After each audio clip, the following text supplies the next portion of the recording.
We're 5 parts into this series, building the ultimate Airtable base for record labels. Let's take a pause for a moment and let's walk through what we've built. If you're new and haven't seen how this sausage is made, feel free to go back and watch episodes 1 through 5 to see exactly how everything you're about to see gets made using Airtable. First, a preview of the data layer. These are your tables across the top. Tables then have fields. The power of Airtable lies in its rich field types. Most importantly, this top one, which is the linked record field. Linked record fields allow us to create relationships between data types. So one label could have many artists. One artist could have many releases. One artist could have many contacts. One release could have many budget line items, etc., etc., etc. What this allows us to do is create or establish a single source of truth for all of the data within your organization.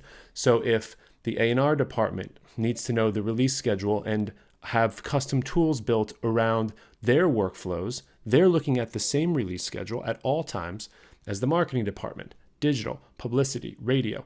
Everyone is able to have tools built upon the same source of information, which in the music business is massively valuable, given how data intensive we are, given how deadline intensive we are.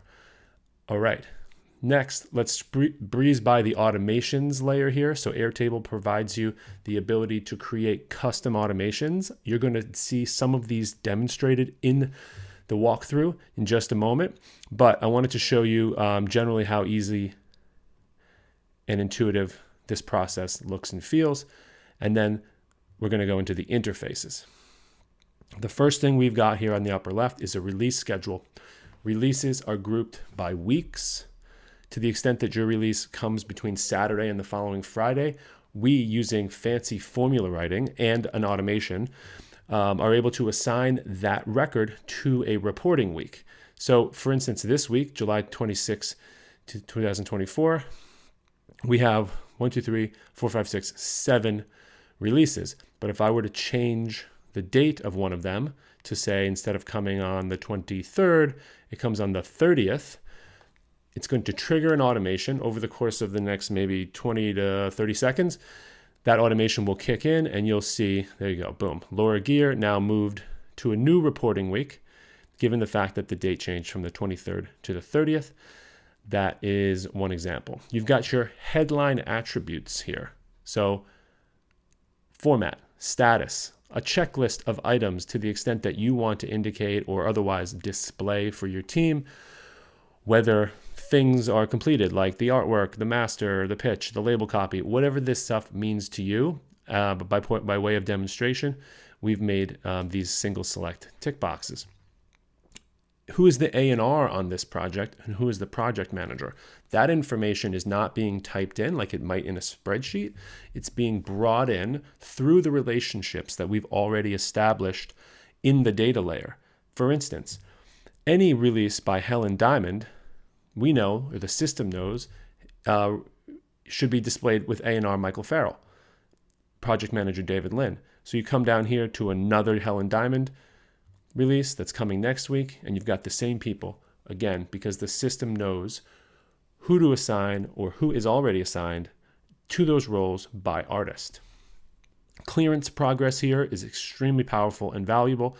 I will get to it in a later section here for A&R Admin, but what you need to know is that progress bar can be displayed in the list view of your release schedule to the extent that it's of that level of importance.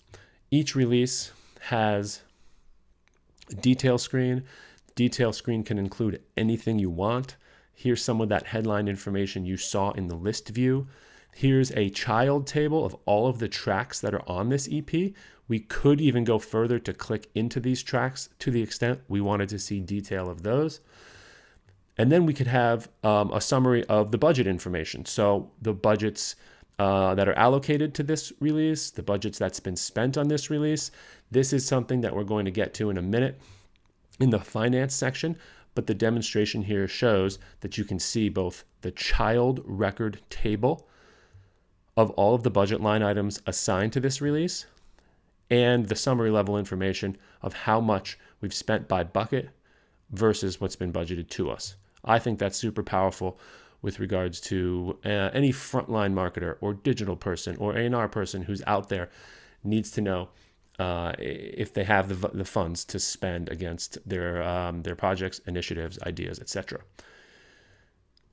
We could change this release schedule to a calendar view at any time. We could change it to a timeline view at any time. These are just things that Airtable provides for us. And if you wanted to zoom out to a year, you can very easily see how your releases stack up. I believe the color coding system on this is with regards to I guess it's the status, but it could be with regards to the format, single, album, whatever it may be. Nonetheless, brief walkthrough of the different visualizations you can have. Very quick artist roster with some filters at the top. So here are all of the artists at your label. To the extent that you only wanted to see your alternative artists that are your US home markets and you have worldwide rights to, you could filter those down.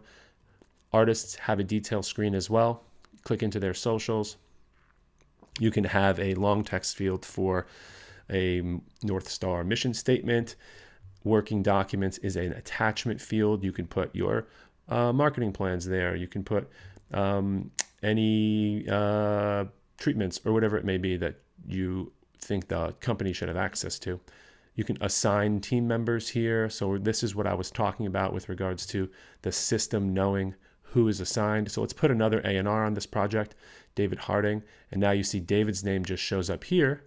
And if we were to go to any release on the release schedule for Marvin Jackson, you would see David's name alongside Sheila as the A&R. Moving on, the first tool is this one's for the streaming department. On the left here, we have just another way of displaying the release schedule that you just saw in the release schedule section. This time, they are items in a record picker along the left-hand rail here. So all these releases can be selected, and in the middle, we display only the attributes that we need in order to provide a tool for the streaming department to create their weekly pitches, to get their partners and everybody rallied around providing editorial support. Instead of keeping this information in a siloed Google document, you can do so right here in the database in a way that provides a lot of functionality and a lot of enhancements. So the first thing you want to do is craft your pitch note. What are you going to say to get people excited this week about the release? We just so happen to be able to look up a list of all of the pitch notes that we've sent for any release by this artist in the past in reverse chronological order. So if I'm sitting here writing this, I might be interested to know, well, what did I say in May? Boom, come in here, let's paste that. Boom, I like this sentence here. And now you can come in and use that as your starting point. Add a header, headline update here. Make some changes to what you said last month to the extent that you need to. But this is automatically or immediately gives you a leg up from having to jockey around or shuffle around your email box or your Google Documents folders to see where you landed on this last release. It's all there at your fingertips. So if you're the manager of the department and all of a sudden you're feeling good, you've got all the Spotify URIs, the Apple IDs, and all the things that you need, you can then mark this as complete to the extent that you've done the work. Your boss has a tool for them. They want to now send these pitches. For sake of the demo, we're going to send them through email. So let's send a pitch today. Create. Now in the background, an automation is running that's saying, go find me all of the releases that are part of the same week that this DSP Pitch email record is part of. When it finds that group, it's going to attach it, as you just saw, to this record. And now we have a child table of all of the releases for this specific pitch week.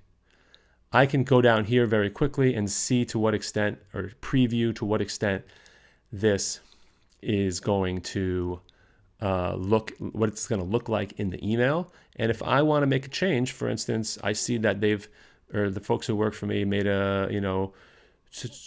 drafted a paragraph for this EP by Helen Diamond, I might have some information about this EP that they don't. So, be aware of X, Y, and Z. This artist is doing ABC. Boom, you put that up there. Maybe you say, well, this sentence here is no longer important. Boom, you can come in here and now preview the way it looks.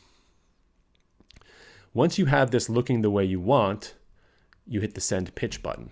For the sake of this demo, I'm going to add a recipient. I'll add myself. And I'm going to hit the send button. It's going to go to all the people who are listed in the recipients tab, which you could find in your drop-down list, or like I said, you could add folks to. In practice, my clients are using this to send with one click to 30 plus recipients. Any one of these recipients, 30 plus of their partners. Any one of those emails has between 1 and 75 recipients, to the extent you're sending a pitch to Spotify, Apple, Amazon, YouTube, to a print publication or an online media publication, whatever it may be. You want them to know about your upcoming releases, and you want them to get their special kind of customized email, but you don't want to have to open up your email box, copy and paste from a Google document, copy and paste from last week's message, to the extent that you need to find the recipients. This system will know who the recipients are, first of all, who the partners are, who the recipients are for each partner, and it'll craft and draft these emails for you. So just for sake of the demo, I'll put myself in here. I'll say like Max Bernstein. We'll call this, I don't know, my Gmail or something like that. We'll use my old marketing agency's email for this. We'll create, and then we'll hit send pitch. Automation triggered when I press that button. It's working in the background to create that email through an API connection with my Gmail. Also could work for Outlook. And it's sending that message. Now, you'll see that a timestamp came through because the automation ran, and you'll see that a status came through as well. I'm going to go find my email. I might need to pause here and come back, and I'll show you the email and how it looks. Okay, we're back. I log into my email. I see at the top here from Max Bernstein, Relational Records releases the week of July 26.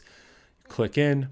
You've got that salutation at the top. You've got the repeating group of all of the pitches that you want to make for the records that are coming out, including all the top line information that you need. One of the things I failed to mention is you've got the ability to select here which ones you want to be highlighted, right? To the extent I made the selection in Airtable, it tells the system, or I trained it to tell the system, that we want an HTML tag to be added to that specific release so that it gets highlighted. All of that is just to demonstrate for you that HTML tags are fully customizable. You can obviously go way further than just adding a highlight to the headline. We could do, everything under the sun with a little bit of HTML. Great. Moving on, finance section. Let's say that you are the director of the department or the director or president of the company, and you want to see how much money is being allocated across your artist roster. You can come in here and say, Dan Dawn, $75,000 in marketing. This is how much we've spent so far. A&R is $180, etc., etc. Zoom in, or I should say, open up, and you can see those exact numbers at the release level. Because remember, we've created the data relationships between artist and then the release. And then you could open up one step further, and you could see what are the line items that have been applied or have been recorded against that release. In this case, we've got these, and that makes up the values in the digital, in the marketing, in the A&R section. We'll get to how that works in a second when we move over here to the budget tracker. Now, this is the tool that we would give to a digital marketer at the front line, or a marketer, or a A&R person, or to a publicist, or whomever is spending money on behalf of a release and needs to record where that money, or record and track how that money is being spent. So we'll find Dan, Don, Rich, Forever. We'll see at the very top level here, we've got 25,000 in marketing, of which 0 has been spent, and on down the line, A&R, digital, and publicity. Graphical representation of how the money has been spent here is important. So if I were in the marketing team, I would come in here, I would select the budget category. In this case, I might say out-of-home marketing, and we'll say Williamsburg waterfront billboard campaign, or something like that, or wheat pastings, or whatever it may be. You can say that that costs 15,000 and hit submit. Now all of a sudden in the marketing group, because the system knows that an out-of-home marketing expense should be bucketed in the marketing group, now tells you that you've got this $15,000 expense. You could manage the status of it. You could manage the payment process and pipeline. And now you see that 15,000 very clearly posted against the marketing budget. In the same way, if you're the folks who have oversight over all this, now all of a sudden you see that Rich Forever has this $25,000 marketing budget, to which 15,000 has been spent. If they open this up, they see that same line item in their tool, because again, we're working and operating on top of a single source of truth. Next and last for this section, we've got a budget, or a dashboard. Now, this is just me showing you 2 examples of how Airtable gives you out-of-the-box components that you could customize and configure to display the data that you've already got in the system in a meaningful way. The top line here is a graphical representation of expenses by bucket by week. So we can say that we, in this particular week, have spent 34,000 total, and we've spent 15,000 on digital. We know where the 15,000, on marketing. Where did that just come from? The 15,000 from this expense that I literally just added to the system now also displays as a bar, or as a part of the bar in this graph. So if you're overseeing the finance of the company, you can very visually say or see how your company's spending, and then drill right in by clicking to see how that's being done. Pivot tables, massively valuable. A pivot table takes any 3 attributes and shows them, displays them in a very intuitive way. In this case, I selected date, artist, and total amount spent. So artists along the left, dates grouped by month along the top, and total amounts spent here in the grid. So I can say very quickly that, I can see very quickly that Joseph Coyote has not been spent against in 2 months. And if I happen to also know that Joseph Coyote has an album or a project coming on October 1st, I might start to get worried and ask around to say to people, hey, where's the activity going? Why aren't we spending? Can we get the plan, in motion, et cetera, et cetera. Alternatively, if something is sticking out like this 26,000 expense or this 26,000 expense, you can very quickly say or look into it to see what exactly is being spent. Next and last for purposes of this demo is going to be this A&R Admin section. You saw we built this in part 5 of this series, and this is massively powerful. What this is a project management tool within a project management tool within a project management tool. That is something that I don't believe you can get in an out-of-the-box SaaS project management software solution. It needs to be customized, because this specific task, this specific role in the music business, that is the process of clearing agreements is highly, highly specialized. So it has to be customized. And you can see, I think we built this in 45 minutes or something like that in part 5 of this series. So go check that out. Along the left here, you have the list of releases, just like you saw in the release schedule, in the streaming department tool, or whatever. Same list of releases exist. And now the headline attribute that you want to see is the clearance progress bar. So let's open up Dan Dawn Rich Forever, because that's the one we're working on. It's a mixtape. Right now there are 2 tracks assigned to it. Maybe we'll go to this Fog one because there's more realistic. There being 4 tracks assigned to an EP. And we can see it's almost clear, but it's not. And it can show you also the amounts that have been spent. Each individual track is listed here as part of the child table in the center. We can then click into each individual track. Let's look at this one called Silly at the bottom. And each individual track has another child table that shows you who, or allows you to track who are the people who made this song possible. Therefore, how do we manage all of the clearances for all of their rights?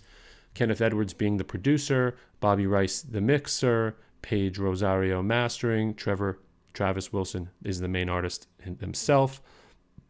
And we could see that we've only allocated 15% of the publishing split. Why is that? Oh, because we didn't include the existence of, let's say, a co-writer. So Michael Brown is a co-writer on this. They get that, I think there's 15% left. They get that 15% of the publishing. Now you see publishing is the 100%. Michael Brown is listed here as its own project within the project. You can track the status of this agreement and attach the invoice and everything that you might need to accomplish those goals. You can, once you indicate that this is fully executed, this agreement, you'll see the clearance progress bar bump forward because it's queuing off of the kind of total amount of readiness or doneness of all of the roles that you've indicated in this child table. Let's get that clearance bar to 100%. Now let's say that the producer agreement's fully executed. Let's say that there we go. Bobby Rice was the missing link there, fully executed mixer agreement, and now this thing's fully cleared. I also want to point out that we have an automated label copy block here in the center. Michael Brown, you saw, was just added as a co-writer with 15% of the publishing. Therefore, the system went and said, well, what is Michael Brown's publishing line? And that information exists in the database at the contact level.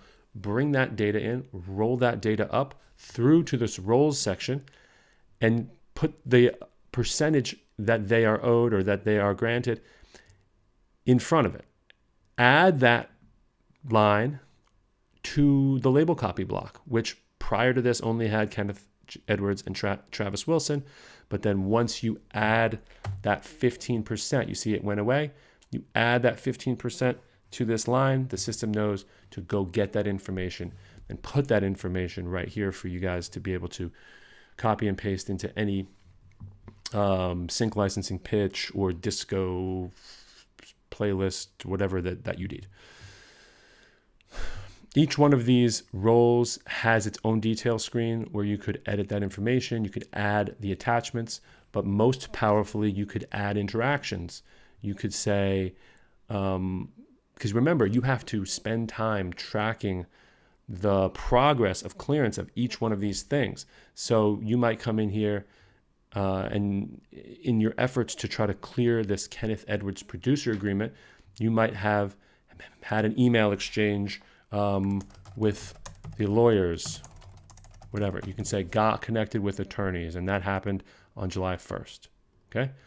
And then let's say on July 8th, you say memo was sent out. Management said they would hustle down the signature for us or whatever, right? Put that in there and then say, phone call, had a chat with attorney. We are stuck on a few points. Come down here, put some information about those points.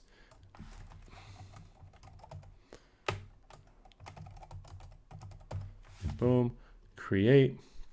And then lastly, you can say on email, received red line or whatever.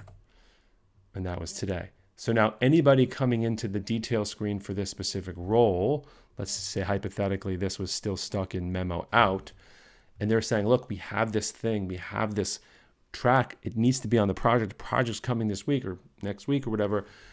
They could quickly come in here and say, well, where is it being stuck? Well, it's being stuck here because this thing's not completed.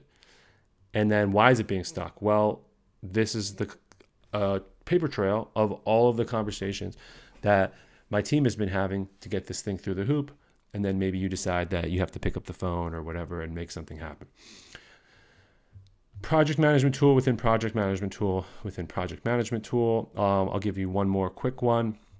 So let's just say that we have Angel the Game Changer, which is a single, and then this single has a sample. I'm going to press this button. It's going to create the existence of a sample, whereby this song is sampling a song, Amen Brother by the Winstons. Amen Brother by the Winstons has 2 publishing rights holders and 1 master rights holder.